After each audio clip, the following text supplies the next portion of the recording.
वैसे तो हमारे भारतीय समाज में स्त्रियों के बारे में बहुत सी टीका टिप्पणी की जाती है।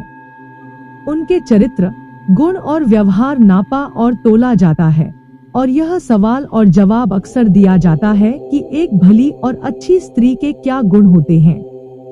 लेकिन पुरुषों के मामले में हमारे समाज में न तो इस तरह का सवाल ही किया जाता है और न ही जवाब ही दिया जाता है। लेकिन फिर भी प्राचीन भारतीय विद्वानों ने पुरुषों के मामले में भी इस तरह के सवाल उठाए थे और उनका संतोषजनक उत्तर भी दिया था।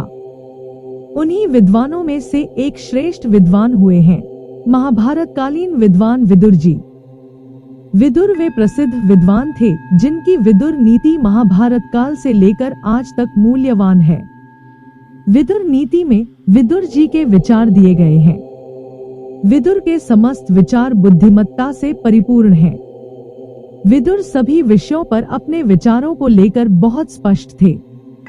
उनका कहना था कि हर व्यक्ति को अलग अलग विषयों पर अपने विचारों को स्पष्ट रूप से रखना चाहिए।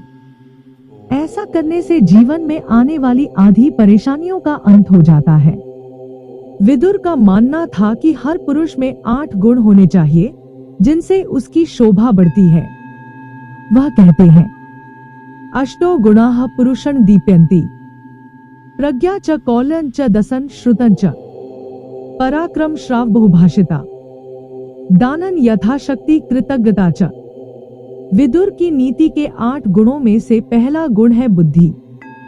विदुर जी कहते हैं कि हर पुरुष में बुद्धि होनी चाहिए, क्योंकि बुद्धि की सहायता से ही बिगड़े हुए कामों को ठीक किया जा सकता है। बुद्धि से ही पुरुष धन कमाने योग्य बनता है। विदुर नीति में दूसरा गुण है कुलीनता। उनका मानना है कि पुरुष का कुलीन होना बहुत जरूरी है। जो पुरुष कुलीन होता है वही जीवन में सरलता से आगे बढ़ पाता है। विदुर नीति में तीसरा गुण है दम। विदुर नीति में विदुर कहते हैं कि कोई भी पुरुष दम के बिना पुरुषत्व को साबित नहीं कर सकता है। हर पुरुष में दम होना चाहिए। दम की मदद से ही इस कठोर समाज का सामना किया जा सकता है। विदुर नीति में चौथा गुण है शास्त्र ज्ञान। कहते हैं कि जिस व्यक्ति को शास्त्रों का ज्ञान होता है वह अपने कुल का नाम रोशन करता है। ऐसा व्यक्ति प्रणाम के योग्य होता है। शास्त्र का ज्ञान जिसे होता है उसे दुनिया भर में सम्मान की दृष्टि से देखा जाता है। विदुर नीति में पांचवा गुण है पराक्रम। हर पुरुष में पराक्रम का होना बहुत जरूरी है। जिस पुरुष में पराक्रम नहीं होता है वह अपने कुल का नाम मिट्टी में मिला देता है। पुरुष का पराक्रम ही उसकी पहचान होता है। विदुर नीति में छठा गुण है पुरुषों का कम बोलना। छठा गुण बताते हुए विदुर जी कहते हैं कि पुरुषों को कम बोलना चाहिए। जो पुरुष बहुत ज्यादा बोलते हैं वह समाज और घर परिवार में अपना सम्मान खो देते हैं। इसलिए सभी पुरुषों को ज्यादा नहीं बोलना चाहिए। विदुर नीति में 7वां गुण है दान देना। 7वां गुण बताते हुए विदुर जी कहते हैं कि असली पुरुष वही है जो यथाशक्ति दान दे। पुरुष जो भी धन कमाता है उस धन को पवित्र करने के लिए उसका एक अंश उसे जरूर दान करना चाहिए। विदुर नीति में 8वां गुण है कृतज्ञता का होना।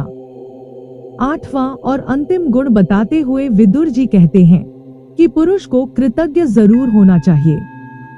आपके पास जो भी है, जितना भी है और जिस भी अवस्था में है, उसके लिए हमेशा ईश्वर के समक्ष कृतज्ञ भाव रखना चाहिए, क्योंकि कृतज्ञता मनुष्य की गति करवाती है। हमें आशा है कि अब आपको पुरुषों के मामले में भी उनके गुण, स्वभाव, चरित्र और व्यवहार के बारे में विदुर नीति के माध्यम से पता चल गया होगा। अब आपको यह पता चल गया होगा कि एक अच्छा और श्रेष्ठ पुरुष होने के लिए उनमें कितने और किस तरह के गुण होने चाहिए। तो इसी तरह की और अधिक ज्ञानवर्धक वीडियोज देखने के लिए कृपया डिवाइन उर्मी चैनल के साथ बने रहिए। धन्यवाद।